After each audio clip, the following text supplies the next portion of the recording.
Hello everyone, welcome back to my Creepypasta YouTube channel, and I'm back with the amazing world of Gumball, the Grieving, Part 2. So, shall we continue where we left off? Yes, we should.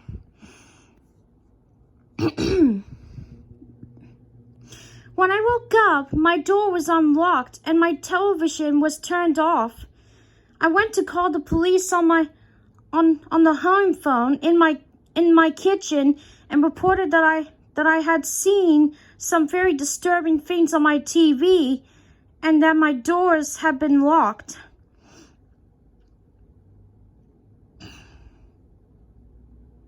When they arrived, they could find nothing like what I had remembered from earlier this morning. Sorry. My internet history was even cleared. They were angry at me and just assumed that I had a bad nightmare when I was sure that I hadn't. Thankfully, one of the officers felt bad for me and took me out to a small diner so I could recollect my thoughts. At the diner, I remembered that my family was out visiting my aunt and they were supposed to be back by noon or so. It was already 11, so the officer and I drove back only to find a whole squad of police cars and even some government agents at my house. They explained to me that my little brother was missing and that my mother and father were major suspects.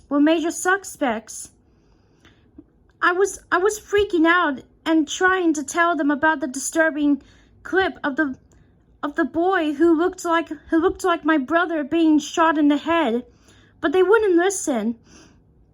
I stayed with my older brother Rary, who wouldn't believe me either, still insisting that all he saw was an old Looney Tunes cartoon, and nothing at all creepy or weird.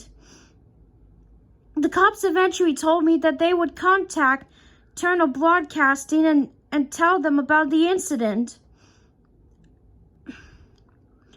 A representative of Turner Broadcasting came to my cousin's house to talk to me in private about what I have seen and explained that night.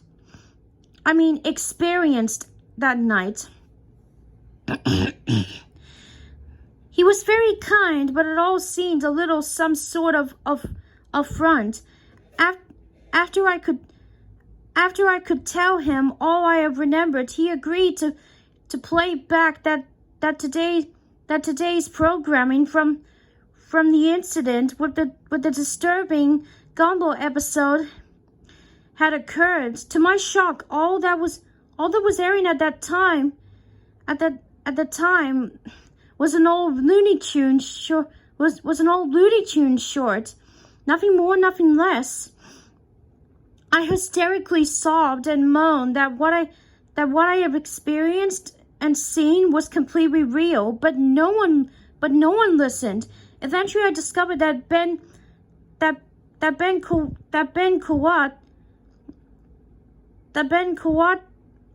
Coatlets that had a Twitter account, so I sent him a message about the episode, and this was the reply I got.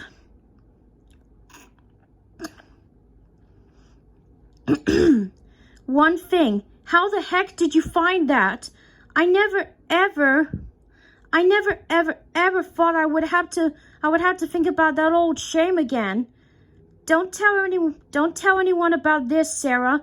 Yes, that's my name, but the amazing world of Gumball goes back further than you know.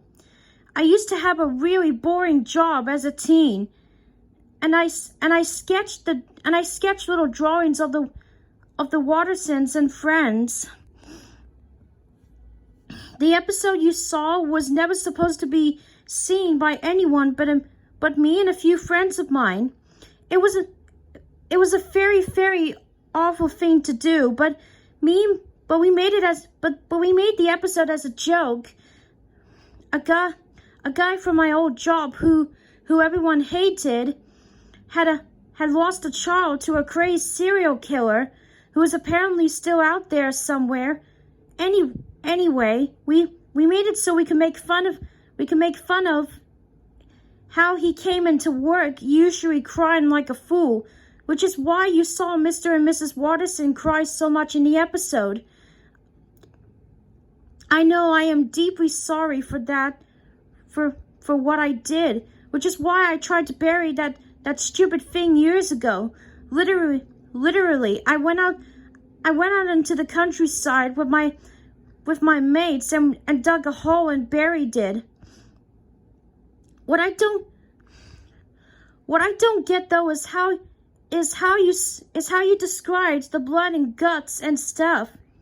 We didn't have any scene with Darren and Anais's bodies being found. All that happens in the episode is the parents are informed of the kids being found dead and them crying like crazy.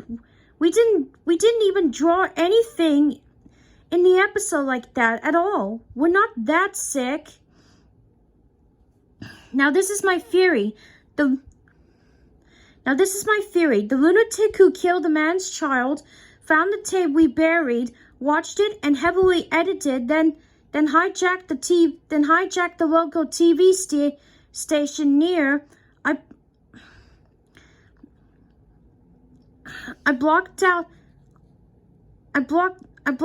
the name of my city.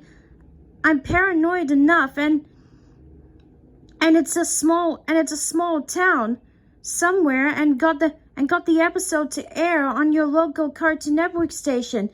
Now why your brother couldn't see it? I have no idea. Why it seems you're the only one who saw it, I have no idea either. Sorry, but I just don't know.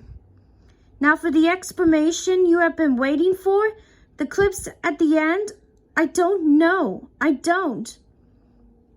I'm deeply sorry from the bottom of my heart, but I don't know why those clips were aired. I just don't. I am sorry. I really am. But me and my mates are just the ones who made those scenes with Richard and Nicole crying. That's it. I'm so sorry, Sarah. I'm so deeply sorry. Best wishes, Ben Cowadlet and everyone involved with the Grieving.